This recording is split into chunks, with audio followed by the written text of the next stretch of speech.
boxing, UFC. Conor McGregor versus Floyd Mayweather. On paper, Floyd Mayweather's going to take it 95% of the time. And you give Conor McGregor the puncher's chance. Fast forward, the event has played out. And Conor McGregor come out and kind of looked quite good. He come out, it looked like trying to box and win on points. It looked like he was trying to hit him. But at no point did I see him punching as a puncher, as like a hard hitter. I saw lots of little punches, and I saw a point in time where it looked like he was looking for that big shot. Obviously, he was looking for the big shot, and he was saving his energy to go the distance because, if you're going to fight Floyd Mayweather, you would expect that you're going the distance because Floyd Mayweather's not known to be the puncher, big boxer, big hitter. He is the best boxer.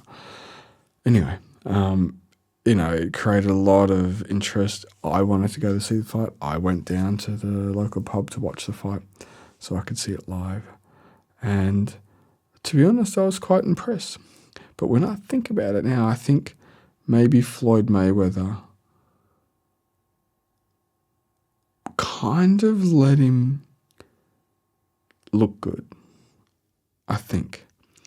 Instead of Floyd Mayweather moving that much, it looked like he was just holding his defense and it looked like Conor was doing some damage. Conor did hit him a few times. And to be honest, he, as a professional debut against Floyd Mayweather, Conor McGregor did a very, very good job. To be honest, he did do a very, very good job.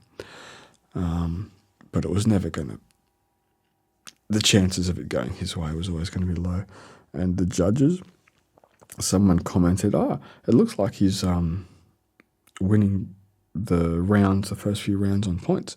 And to me, being not a professional in any way, it did look like it. He was being effective. He was controlling the ring. He was hitting him with little punches. But then I said to someone watching the fight, do you think there's any chance the judges are going to let Mayweather win on points? No chance. And so I believe that the judges had it quite heavily biased for Mayweather, which is to be expected, to be honest. But it looked like Conor McGregor went in there to try and win on points. That's what it kind of looked like to me. I haven't gone back and watched the fight in any special way. So, I'm watching a small screen in a pub, standing back. So, it's I can't really comment much. But I just didn't see Conor McGregor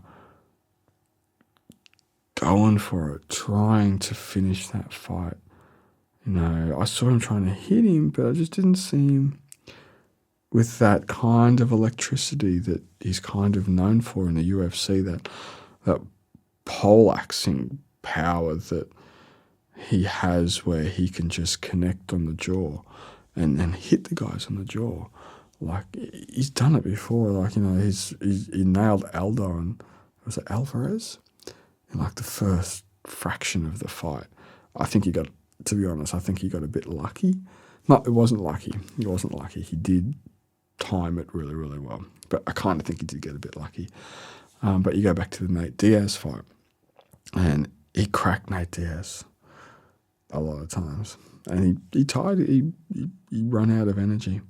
And in the second fight, he hit him so many times. But Conor McGregor was hitting Diaz so many times on the jaw. So he has that precision, but boxing's a different game. And he did well, but it wasn't my most favourite fight. I'm a fan of Conor McGregor's, but I don't see him building that Hall of Fame recognition so much. Like it's just, I give him congratulations and props. He deserves the success that he's got, and depending on how smart he is, will depend on whether he keeps he keeps fighting, or whether he just simply gives up. Because we've seen all potential possible outcomes from him. But yeah, I wonder what's going to happen next. There's so many good fighters in the UFC, and I'm not sure what we're going to see next. But yeah, it's just a little bit of a ramble about the fight. It was the biggest fight the world's ever seen, most money. But it definitely wasn't the best fight. Let's see what happens in the future. UFC is going to build itself back up. They kind of lost a few stars. John Jones, Daniel Cormier. Daniel Cormier in that fight, he started to look relaxed. He started taunting a little bit, started lowering his hands, which I thought was quite dangerous. But he seemed to survive the first round, and it seemed that his confidence was in a place where it kind of needed to be to fight John Jones, and it looked like he was being effective. But John Jones is tall, strong, one hell of a striker, and he kept himself composed. And then we get told he failed a drug test, which is very, very disappointing that it happened. We don't know if he's innocent or not. I saw something about taking some tablets that maybe he shouldn't have been taking. I don't know.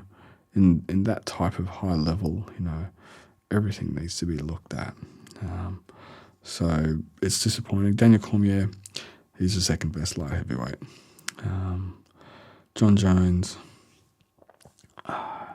he's just had a bit of a bad luck, bad run, and people make mistakes. See what happens in the future. But there's definitely potential money for a third fight. But I think Daniel Cormier is going to be getting a bit too old, and people are not going to be that excited for another potential problem. But Daniel Cormier and that towel incident, that was so funny. That was so obvious. He was holding onto the towel. But you have to think of it.